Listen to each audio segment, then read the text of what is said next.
Hello, Facebook family and friends. I hope that you all been having a wonderful Sunday afternoon. Those of you who went to church, those of you who stayed home, just enjoying a wonderful time with your friends and family, or who don't subscribe to that, that's good. I don't intend to be long really, but I just want to just state a few things. I'm just coming from church actually, and my wife is downstairs cooking, so I just thought I'll share just some brief thought with you all. For those of you who've been on my page, as well as who may be friends of Derrick Gillespie, you may realize that he's been on my trail again lately, especially since he has gotten a hold of my recently published book, and he has taken up the mantle to refute it and what have you. And at the same time, he has barred me and my friends from commenting on his book under the point that, because I told him last year when I had initially left the Adventist church that he had sought to engage me, but I told him it's pointless responding to him because he's a layman who's not acquainted with certain things of scholarship.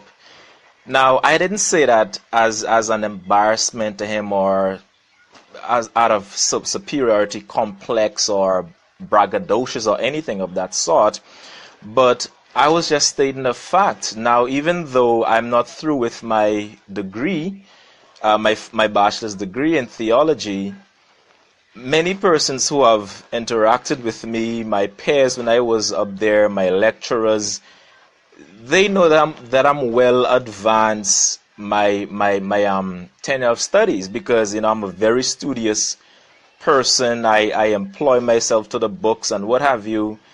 As a matter of fact, most of the guys who are there now at the NCU, I taught them Greek because it was very hard for them, but for me it was 1, 2, 3. And when the lecturer is not able to make it to classes, I teach the class, So even though I'm technically a layman in the sense that I don't have my degree yet, but I don't classify myself as a layman, and no one that I who knows me or has listened to me or whatever would classify me as a layman. Now, having been an Adventist layman, I know the mindset, I know the proof texting and all the assumptions and the baggage they bring into scripture when they are reading or bringing out a point. So because of that, I told them it's pointless responding to you after my television program had aired on religious hard talk. I told them bring your pastors or the leaders or those who are educated like me into the rudiments of scholarship, who knows the Greek and who can make use of the Hebrew and hermeneutics and who are familiar with ancient Near Eastern customs and the biblical world, and we can talk. Because with lay people is a waste of time. You have to teach them so many things. You have to be correcting so much proof text as you go along that it becomes very tiring and whatever. So on that basis, I parried off his desire to engage. And the responses he wrote to me, flimsy, the same old. So I said, hey, this is pointless. I read Dale's Ratzlaff book, Cultic Doctrines, and Dale completely destroys all of those arguments for the investigative judgment and those things. So I just, completely ignored. But since the past 2 or 3 days, he has gotten a hold of my book, All Foods Are Clean and Every Day is the Sabbath. And he has taken it upon himself to, refute my book or what have you. He has published a promotional refutation where, he appeals a lot to emotion. He calls me, Dr. Baldwin, Dr. Andre Hill, Dale Ratzlaff, and all who are associated with me as heretics. He considered us as apostates and heretics who he must somehow correct and defend the truth of Adventism and prove to us that we are wrong. And then he used some wild exegesis, as I like call it, and some isolated proof text to defend that we must, the diet issue is a moral one, and the Sabbath is also a moral issue binding on us today. And he's been passing it around, his friends and those who have like-minded, they've been going nuts on his page and anticipating his thorough refutation of my book. Now, some of my team, we've seen it. When I mean by team is our Lion for God research team. Larry Dean, William Holman, Irina Henricks, Margie Little, who just joined us. What's his name again? And several of us. Martin Clayman, several of us, mostly former Adventists, who have a research engine team where we research everything possible regarding Sabbatarianism. And we do a good job at it, We publish our the free book, Lion for God, What Adventists Knew When They Knew It. And you can go online, look it up, and check the arguments for yourself. And you'll find some astounding things regarding Sabbatarianism and why it's a non-issue for Christians today. So Derrick Gillespie has taken it upon himself to refute me. And when I saw what he wrote, it was so flimsy and nonsensical that I told him it's an absolute waste of my time. It's pointless me dog chasing him with all of these proof texts and assumptions and what have you. So I'm just going to, for the most part, ignore him. Now, I had blocked him a few times because he's just, he just pesky. He just, like a vulture, he just don't leave you alone when you disagree with Adventism or, you're kind of exposing it a certain way, enlightening people about it. So I had to block him. And then he was summoned to a post, and my name was called as well, so I unblocked him so I could respond, which I did, and he told me, hey, I've moved on with you already, do your thing, I do my thing, and we moved on. But since he had engaged me and wanted to engage my book, and he published his, promotional refutation on Facebook, so I said, hey, I sent him a friend request so that I could respond. And, I spoke to my guys and say, hey, if you're all ready for it, we're going to do this. Keswick, Johnson, and, several of us. This ain't anything. So he's blocked us. I can't even message him or anything. And he's just going nuts, of how he's refuting us or whatever. But Dion Rudin just did a short video. You can find it on YouTube. I probably can share it on afterwards, where he just shows some of the weaknesses in his argument. And I guess he has gotten a little wise, so he took down the refutation so you won't be able to see it. But let me briefly state why I see it as a waste of my time to respond to him. Before I left the Adventist Church and NCU, everyone who listened to me knew that Thunder has a lot of sense. And I'm not tooting my own horn or whatever, but they know I read a lot. And they always comment the brilliantness of my mind and my thorough grasp of the Adventist message, as well as my ability to preach it. That's why they called me Thunder. I'm fearless and I'm energetic. I preached it hard. I mean, after I finished preaching for 40 minutes to an hour, I can literally wring sweat off my clothes after it and put on some good preaching. And those of you who would have listened to me, I'm telling the truth. I was very passionate and eager and sold out to the Adventist message in every shape or form. Now, when I started to do Greek and hermeneutics up at NCU, I realized very quickly that the flimsy proof texting that I was using to buttress the Adventist doctrines, I just couldn't conscientiously do that any longer. And so I had no choice but to accept what I was seeing contextually from Scripture, as well as to raise a lot of concerns. And so I used to give a lot of hell in classes, Greek class, systematic theology, all of the classes. I used to raise a lot of keen over there.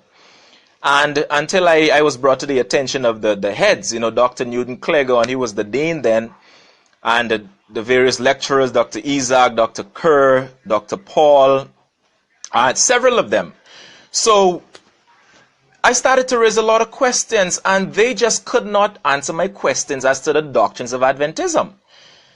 Now, it started to become problematic because instead of me being the defender of Adventism as I was before, I was now, as it were, the attacker or questioner of Adventism.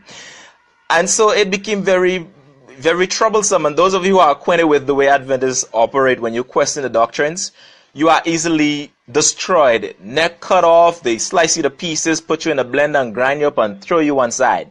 They will destroy your reputation in less than a week. And so they started to do that to me. So they started to call the conferences, they call the union, their elders at their various home churches where these, the ministerial students come from, and they were blackmailing me. As a matter of fact, it got so bad that some union representatives, the VP and several others had to actually come up there to talk to us, and they had a meeting with the SRT faculty about me because I was just giving too much hell up there. Now, when I realized that it would be impossible for me to remain in the Adventist church, I decided to withdraw. But before I withdraw, I went and spoke individually to all the relevant authorities up there. So, Dr. Robert Wright, I spoke with him. These guys ain't have no answers. They have no answers to the things I was raising. I spoke to Dr. Newton Cleghorn, who was the dean then. No answers. I spoke to Dr. Kerr, Dr. Isaac, all of them individually. And then they had a group meeting. Before I left, they sought to have a final meeting with me to see if they can convince me to stay in the Adventist church or what's not. So we had the meeting. All of them around, Dr. Henry and all of those I just mentioned, with the exception of Dr. Isaac and Dr. Robert Wright, they were there. And I spoke with them. And when we went there, they asked me, what are your grievances with the doctrines or whatever? I went in because I know how they operate. You'll have a meeting with them and this happened. And because there were no witnesses, they will give a different story to the public to make themselves look good and to make you look bad. So I took my friend Janoy Stewart with me, not as one who believed what I believe or whatever, but to be there as a witness as to what was said and discussed and the conclusions that were drawn. So we went to the meeting. And I pull out my Greek Bible, put it in front of me, pull out my New King James Bible and put it in front of me. And after, the preliminaries or whatever, prayer or whatever, introductions, brief testimony about myself, how long I've been in the Adventist church, who I am, as the West Jamaica Conference evangelist and what have you. After we did, all the preliminaries, I said, before we get into anything, you here are my teachers. You are the top scholarly authorities of the Adventist church in Jamaica. Now, I'm having some serious challenge with the doctrines and the way I was preaching them, and I just cannot believe in them and teach them anymore. So here's what you're going to do for me. Before we get into anything else, I want you to prove to me from Daniel chapter 8, the doctrine, the heart of Adventism, which is the investigative judgment. And, they played crazy, whatever. I said, no. Listen to what I'm saying. Please prove to me, from Daniel 8:14 is the heart of Adventism. Please prove to me that the investigative judgment is there. All the assumptions are there. The sanctuary in heaven is being spoken about and all of that. And not a single one of them made an attempt to even open the Bible and to say anything to me. Because they know I'm not an idiot. They are my lecturers. They know my mind. I was one of their best students in every one of the classes. My GPA is 3.8, 3.9, 3.95. They know I am not an idiot. And so they didn't even try. They just tried to feel me out on what I believe and where I'm at now, whatever. And when we got to the meat of it, all they were trying to tell me is, hey, you have a bright future in the church. You're a very brilliant young mind. Just stay and preach what the church teach. The church is going to pay you good money and what have you. And by the way, I have hard evidence of this. I have hard evidence of it. Like I tell you, I don't trust these people and how they operate. Because even after I left, Dr. Cleghorn, who couldn't answer one question that I posed to him, and when he sought to use his little flimsy proof text about the Sabbath and a few other things, I licked him left, right, and center until he had to confess that he know a lot of these things, but he don't preach it to the church, because some things he have to hold for himself. He don't think he should share with the church, and he submits his mind to the leading scholars and thinkers of the Adventist church. So whatever they say, that's what he would believe and preach, because he's being paid for that. That's what Dr. Cleghorn told me.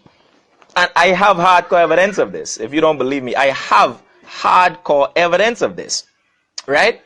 So after that, now, when I realized that, they couldn't answer me or do anything, and all they're telling me to do is, hey, you're sharp and butter and bribe me to stay in the church and you'll be paid well, etc. I said, no, I can't do this. I can't do it. Here I am preaching this thing so hard, preaching my heart out, thinking I'm right, bringing so much people into Adventism, as well as keeping so much people who are on their way out in, yet it's wrong. You guys know it's wrong, and you telling me that I must do this?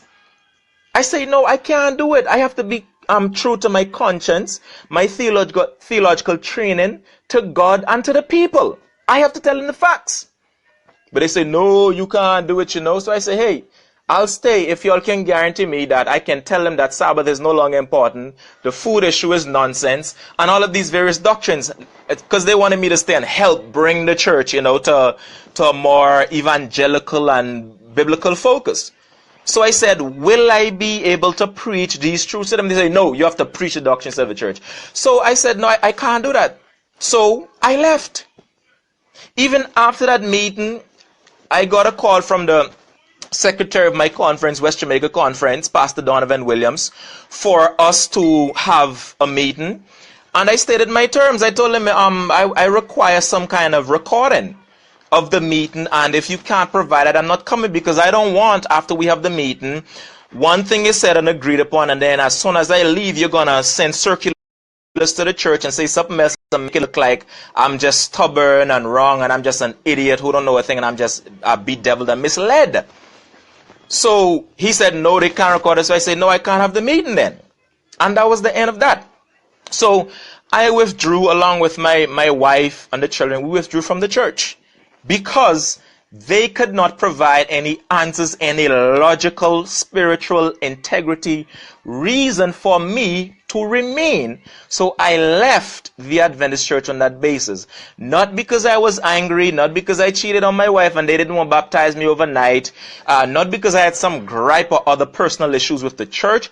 I left strictly because of theology. I made that clear on the program, and I will continue to make it clear. They know me well. The students up there, they know me. I've had the meeting with the lecturers. I left the Adventist church strictly for that reason. Now, having experienced all of this and gone through all of this, my mind was made up that I will not turn back. Right? Trying so many things to convince myself to find theological reasons to stay in the church, and there was none. I could not conscientiously turn back. So that is when all the pastors, they rejected my offer. As a matter of fact, several of them called me. I'm talking about big heads in the church, big wig. Now, I was small, yes. I didn't have no official position other than the conference evangelist or whatever. But they knew me because they loved my spirit and energy. As a matter of fact, just before that debacle, Pastor Glenn Samuels was watching my videos on YouTube, already have to hire me down here as I'm done. The Cayman Islands conference, and some people up there were sending me to school. So as I finished, they would have hired me. I was in close contact with President O'Connor. So I'm not trying to brag or boast, but I'm telling you, these people knew me. They loved my spirit and my energy and my ability to defend the Adventist church and to bring people into the Adventist church. So it's not like it's some personal issues or gripe. Adventism was my life. I knew nothing else, right? And when I tell you that, I'm telling you it from the heart. But having discovered these things and these issues, I could not remain. And there's absolutely nothing, no reason for me to theologically bend my mind to remain. But Derrick Gillespie now, he took it upon himself to be a leash, on me, to be a vulture on me. And I told him, brother, I mean, you're a little layman, you see yourself as an apologist or whatever, do your thing. But, you can't walk in my shoes, you can't rub shoulders with me regarding these issues and scholarship and what have you. After I questioned him regarding some fundamentals of, scholarship and biblical learning, he confessed he don't have. So I just said, hey, I mean, it don't make no sense engaging you. Winston Gillen is another one. He messaged me, and the first thing he said to me, hey, because he knew me too from Granville Church. They loved me up there. He knew me. He said, Elsie, I wanted to respond to your religious hard talk presentation, but when I sit down and reflect, because I don't know hermeneutics and I don't know Greek and all of that, and you say you're very good with it, I don't have the capacity or ability to respond to you, so I'll let it slide. However, we can have private convo. Winston Gillen, he's out there now talking all kind of foolishness about me, but I'm a liar and whatever, because I had to block him for that. He kept on attacking me and whatever, accusing me. So I blocked him. But he confessed to me. He can't challenge me or respond because he don't know the things that I know. Right? So I ignored him. Y'all are, little laymen or whatever. Y'all ain't ready for these kind of things. So just sit down one side in a little corner, do your thing, and just let scholars be scholars. But they ain't into that, they won't cuss and quarrel and to argue, whatever. So, for months, me and Gillespie had no form of interaction, whatever. But as of late, since my book, he wants to get under my skin. Writing his rebuttal and this and that, what have you. And as I said, I tried, contact him, and it's pointless, he don't want any form of contact with me. So now, as I said, he has taken down his video. And, he's doing so many things. He's spying on me, despite the fact that he has blocked me and don't want no contact with me. He's spying on me. So all of my posts and the things my friends comment, and he sees my friend, he blocked them too. They can't comment on his post. He takes them and criticizes them and rile up his little layman party and what have you, and calling me and Dr. Bolin and those of us who question Adventism a heretic and all of this and all of that. And, so be it. Now, here's the thing.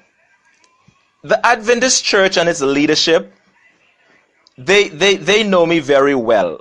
While I was writing my book, I was studying Bakioki to refute him, as well as, the position of Adventism on diet issue on the Sabbath. I was also reading from Sabbath theology and a plethora of other authoritative sources on Sabbatarianism. I realized that Bakioki and D.A. Carson and those guys who refuted Bakioki, they interchange and exchange information. So things they wanted to know more about Adventism, they had Bakioki send them materials, and they critique each other's work to make sure they are properly representing each other's side. And so when I saw that, I was advised to send the manuscript for my book to NCU. So I sent it to every one of the lecturers up there. And my email was along this line. I intend to publish this book in a few months. It is a polemic against your position on these two things. Now, kindly let me know, based on what I have written so far, if I am being faithful to exegesis, to biblical scholarship, as well as to the official position of Adventism and Ellen White on these issues. And like I said, is the manuscript for my book. So my thoughts, my refutation, official statements and quotes are placed there. So I said, correct me if I'm misrepresenting your position, if I'm misunderstanding anything or whatever. I sent it to all of them up at NCU. I did not even get an email back to say noted, or we receive your manuscript and we will look over it and get back to you. Nothing. Now, I know they get it because I still have a lot of friends up there and they tell me about it. Because they contact me about it too, because the lecturer, one or two of them mentioned something about it. But they did not get back to me. Up to now, months later, the book is fully published and finished. They have not responded. They can't respond. Dr. Rohn, I heard him on a radio program. He made a few statements about the Sabbath, being in Genesis before sin, and it will be in the earth made new after sin, and so that's why they keep it. Immediately after that, I dropped all my fatherly and house duties, and I wrote a refutation to it. I tag him in it on Facebook for him to respond. Nothing. Months later. I was instructed by Dr. Baldwin to send him an email to ensure he get it. I did just that. And guess what? Nothing. There's no response. I've sought to contact several of them regarding these matters. No response. I sent the manuscript for my book to a professor, Adventist professor in California, Andrews University, several of them, and only one of them responded. And actually, if you have the book or you know about it and did follow my post in the preliminary stages of its publishing, you'll realize that that professor endorsed the book. After he analyzed it, he said, hey, I'm faithful. I faithfully represent the position of Adventism. My exegesis is sound, and he recommends the book to the Adventist church and the clergy as well as the scholars alike. Right? So I went through all of those ropes to ensure that I did the right thing, that I'm not misrepresenting their position, to make sure that my scholarship is sound before I publish, because I don't like tell people foolishness. I do not like it. That's why I study so hard. I bust my brain out so I could study and to tell people the facts and to show them this is what the Word of God is saying for their spiritual health, benefit, and upliftment. Right? I did that and they did not respond. There was nothing. There was absolutely nothing from these men. I sent it to a lot of the theology guys who are doing their masters now. Some of them even call me back, say, we can't respond to this. I mean, this is airtight.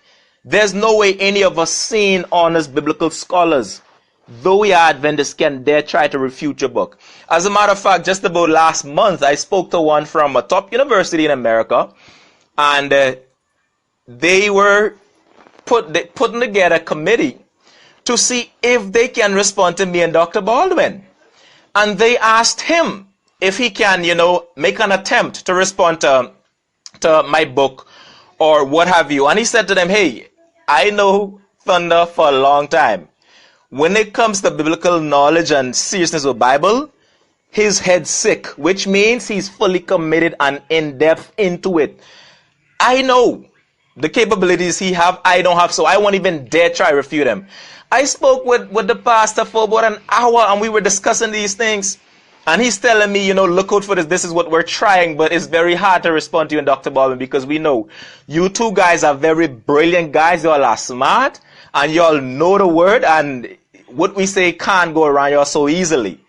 And he said, they asked him to respond, but he said he can't respond to me because he wouldn't dare respond to me.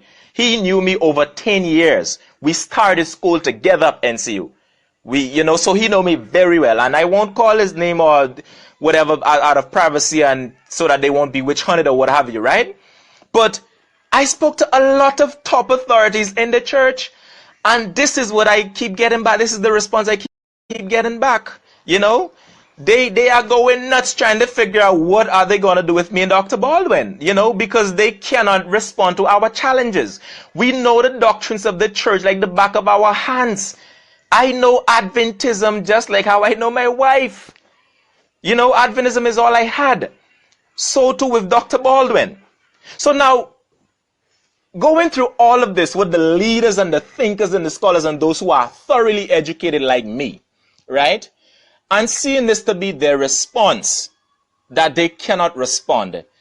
That is why I say, hey, I'm going to do my thing, and the layman, I will just, I won't waste my time engaging him and all this silly back and forth.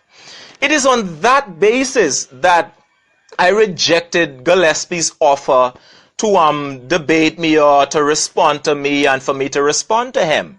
Having gone through his top scholars both here and overseas or whatever, I have all of the Adventist literatures and material on the Sabbath, the LNY database, and I'm reading these things and I'm critiquing them and writing against them, whatever. So there's nothing that can be said to me, and there's no responses that can be given to say, well, hey, my positions are wrong and this is why it's wrong. And that has been communicated to me that they cannot really respond in a way where they can show that my evangelical Christian position is wrong, historic Christianity position is wrong, and Adventism is right. So on that basis, I just, just let them be, and I do my thing. Now, having gone through all of that, for me to waste my time with Gillespie, as you read his post and read his response, it's just a bunch of flimsy and wild and just, out of context proof texting. Texting is a waste of time, and it's not just me alone who finds it laughable, but even his own. Like I say, I'm in touch with these people. His pastors and scholars, they read what he respond to me and Ratzlaff and Dr. Hill and Bolin and those of us who leave, and they laugh at him. They say this guy is just an arrogant clown. If we the scholars aren't saying anything, why does he want to take it upon himself to seek to refute all or to arrogantly behave like he's the top-notch scholar who can respond to everybody or refute everybody who challenges Adventism? So they actually laugh at him behind closed doors, but he don't notice. And I try to tell him this, just hold your seat and go on easy, and take it easy, man. Take it easy. But he's just like ticks on my skin and thinking that he's doing such a superb job and I'm a heretic and apostate and he has to put me in my place and that kind of thing. And I mean... I find it so funny and laughable that, he continues with this. And, he has so many of his, layman friends and those who don't know better have me off as this demon and this apostate who they gotta shun like poison and that kind of thing. And I mean, it's just crazy. It's just crazy. So it is on that basis, beloved, that I have, refuse to waste my time responding to him. And also another thing I forget to, when Derrick Gillespie writes something, that he's responding or refuting somebody, within an hour or two, or less than a day, Gillespie writes a response. Right there, I can pick it up. This is irresponsible, scholarship. Well, it's not scholarship, but it's irresponsible. To write a proper scholarly response, you have to take time. You have to put a lot of research and thought and critically analyzing scripture in the original languages and so many things you have to take into consideration before you pen your final conclusion. And even after you do that, right, it is wise that you get scholarly opinion. And so with my team, the Lion for God research team, that's what we do. So after I write my book, it goes through all of their hands. So Larry Dean, William Holman, and let me tell you something, these are some brilliant minds. Larry Dean is a retired defense attorney, right? Larry Dean is one of the sickest researchers I've encountered in my life. That brother can research like he don't have a life. His researches are just mind-blowing. We call him the sledgehammer when it comes to researching, right? Kerry Wynn, well-educated guy, former Adventist administrator. Martin Clayman. Martin Clayman is a Jewish Christian, so issues regarding Jews, their Torah, their thought, synagogue, like anything dealing with Judaism, that's him. He is a Jewish Christian scholar. He's on our team and he vetoes and but vets all of our work. He goes through everything with a fine teeth comb to ensure we're not putting foolishness out there or misrepresenting anything. If something is incorrectly worded, he will fix it. Right? We have Martin Clayman. We also have Irina Henrik. She's in Serbia. She has a master's degree in Greek. Now, I know Greek very well. I'm not a top-notch Greek scholar, but I can handle myself, I'm not in school, but I'm in school, personal library resources like crazy. And I employ myself to the tools, right? I know Greek very well. But Irina Henriks, she has a master's degree in Greek. She's a former Adventist as well. She's a translator and interpreter by profession. She speaks 7 languages fluently. Greek including. She is on our team. Our work goes through all of that, and there are several other persons that it has to go through before we publish. The paper that I just published 2 or 3 days ago, it had to go through the same process. It's gonna be published in our Lion for God book as well, but it had to go through all of that. So after I write down all my critical analysis and my findings, we send it to the team, and everyone has to go through it, check everything to ensure that this is sound, this is tight, it is factual, it is solid. And then we send it out there. And I forgot to mention Dr. Baldwin as well. So my book and these things, they have to go through all of that. And Dr. Baldwin is a New Testament textual critic, scholar. He's one of the best in this region. He was the best Adventism had before he left. So when we publish something, Line for God and papers or, my book, we put hundreds of hours of research, careful thought, and what have you into it before we publish it. It goes through a critical, fine comb teething process, screening process before it gets out there. So when I see in an hour, 2 hour, less than an hour, Derrick Gillespie publishes something, that is laughable. It comes from his mind only. There is no scholarly opinion. I failed to mention that my book, it was sent to Larry Wessels of Christian Answers. He's a Christian apologist in America. Big name in Texas. Flying colors, solid. He gave my book a wonderful review. Right? Dale Ratzlaff had to review it, and Dale is superbly critical. Colleen Tinker, if you only know, my book took about 2 weeks to write. I wrote it very quickly in terms of the plethora of information, but it went through about 4 to 6 months of editing because it had to go through the hands of all of these people. Dr. Tim Martin from Centers for Research Apologetics, in California, they had to go through it and say, hey, this here is nonsense thunder, fix this. This is not represented right, fix it. This is what we do before we publish. But Gillespie, in less than an hour, he publishes a thorough response, and this is, refutes thunder, and he's an apostate, and what have you. And I find that so laughable and irresponsible. It's just a pointless waste of time for me to engage him with that kind of thing. It shows a lack of respect for our time and scholarship that we put into these works, as well as for all of the collective thoughts, critique, and analysis that goes into it, into ours that he don't put into his. So because of that now, I've taken the position and the advice of my wife and several of you to not respond. It's just pointless. You're wasting your time, and we have so many things working on. We are trying so hard right now to publish Line for God. We are doing the Loner Sabbath chapter, and it takes us a lot of time and work. And so, we go through all of this. While you're sleeping, we're working to put these things out there to give you the facts and the arguments. And this brother, at the drop of a hat, he just hastily, cook up something with his best Ellen White and close-minded proof texting Adventist response, and he push it out there, boom. It's just funny. And what's worse is his own pastors and scholars laughs at it. They see him as a clown for what he does.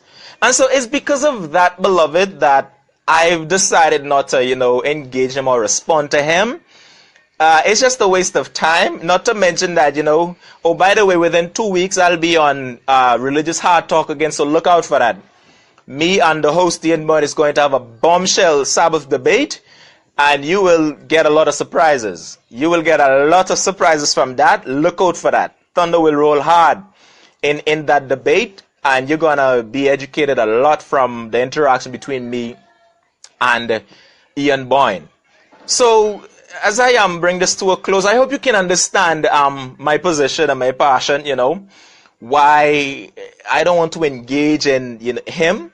If they want to send a scholar, fine, let me talk to him. Let him refute my book and I write a counter refutation, and that's how we do it. But for me to be back and forth with him and his little, hyped up fanatical croonies and what's not, that's not in my best interest. It's pointless. Now, those of you who know my position is that on these matters is that whatever you feel to eat, you eat. What you decide to consume is based on personal conviction. These things are not salvific issues. Whatever day you choose to worship on, it's not a salvific issue. It's your personal conviction. You want to keep a Sabbath, you do so on any day of the week, that's fine. That is our position. So we're not anti-Sabbatarian in the sense that we just, we fight against any form of Sabbath keeping. What we're saying is that the position of the Adventist church where the Sabbath is a moral issue, is universally binding and mandatory upon everyone on earth. It is the most critical and final determiner of your salvation. And Sunday is the mark of the beast and all of these crazy notions that they have about it. That is what we're against. Because what it does is it creates a lot of unnecessary contention among the body of Christ regarding these non-essential issues. Christians, even other Sabbatarians, don't engage in this kind of thing. It's mostly Adventism who does this. And so we as Christian apologetics, we have to offer the facts, counter arguments that this is not so. You may keep the Sabbath if you want. You may abstain from certain foods, but don't make it a test of fellowship, a criteria of salvation for anybody. And that's what it is. Right? So I'm not inimical to their thing. What we're showing is that the theology of it is where the problem lies. It's okay to do these things if you want. But the theology that condemns other Christians, that makes it the final test of salvation, and Sunday worship is the mark of the beast, and we're going to go to hell and that kind of thing based on what we eat and when we worship, that is a huge issue that divides the body of Christ. That placed a lot of unnecessary burden on even their own members. And so it's because of that we anti-Sabbatarians and our Line for God research team, we go do so much research and put so much out there to seek to dispel such notions and to somehow bring some corrective measures to these fallacious arguments. So that is the sum of the matter, beloved.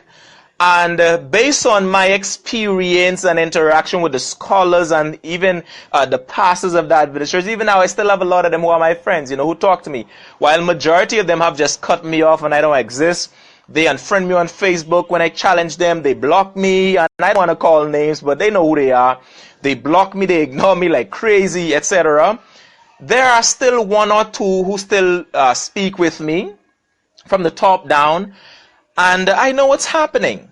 And they have shared their opinion that, hey, we can't say anything to this. Even I was told rather that they had somebody here, one scholar here, that one of theirs, they wanted to send to respond to me and Baldwin. And when the committee heard the name, they say, no, you can't send somebody like that to respond to Dr. Baldwin and Thunder. That's impossible. That guy don't have the kind of intellect and thoroughness and research that they have. You're going to make the church look silly and stupid, so don't send that person. That's what I was told. That's what I was told. And so I don't know if they're still trying to figure out what to do and how to respond to us, if the committee is still active and trying to do that. But from the scholarly standpoint, that's what they're doing, And so knowing all of this, I've chosen to just leave the little laymen alone, let them do their thing, and we do ours. We're liberating a lot of Adventists, even though a lot of them hate me and are against me and have some strong ill will towards me. Our work is to liberate them because they don't have assurance of salvation. If they don't keep the Sabbath, they think they're going to go to hell. They're going to lose their soul salvation. And if they eat certain things, or if they're not a part of the Adventist structure, because salvation is tied to Adventism and its doctrines, they think they're going to be lost. And so we do all of this to seek to liberate these people, and quite a lot of them have been liberated. I speak to a lot of them on a daily basis, A lot of them are questioning and are coming out. And there are those who remain to stay, but they don't believe the stuff. Some of them I advise to stay, because it's more deleterious if they leave. But they don't believe the stuff. So this is why we do what we do. And this is why I've chosen not to pay him any mind and to waste my time into this rabid, rustic, and kind of uncouth polemics and apologetics with him. It's a pointless waste of time, and we are constantly looking for more things to research on regarding the Sabbatarian and Christian issues. And so we want to spend that time wisely in, researching and writing and charting new projects and whatever rather than that. So that is why I've chosen, along with my friends, they've advised me that, hey, he's not even worth it. This guy is not even a worthy opponent. You know, we read his stuff. We read him. We read his responses, and it's just, it don't make any sense, you know, even responding to him. So let's just get back to work and just do what we do and publish the things. So that is the long and short of it, beloved. My experience as to why I left, why I can't hold on to the things, the kind of protocols I followed regarding the leadership and the scholars, the pastors and what have you, both locally and overseas, and the fact that they have no response to these things, and they know too, those who are serious about their scholarship, they've even shared it with me, that they hold my position and that of Dr. Baldwin. But most of them refuse to leave, you know, because the church is all they have. So they're tied to the church, their pensions, their families, as well as they are trying to help and liberate others who are in. You know, that's what Dr. Baldwin was trying to do for the past 50 years, but it helped some out, but not most. So that is why most of them remain. Is not because that Adventism is the truth and everything else is false. No. Those who are scholarly, they hold our position and choose to remain for other reasons. So I hope that you get a better understanding now and picture as to what is happening with these issues regarding me and Derrick Gillespie and these, you know, Winston Gill and these little laymen in the limelight now. But that's the long and the short of it.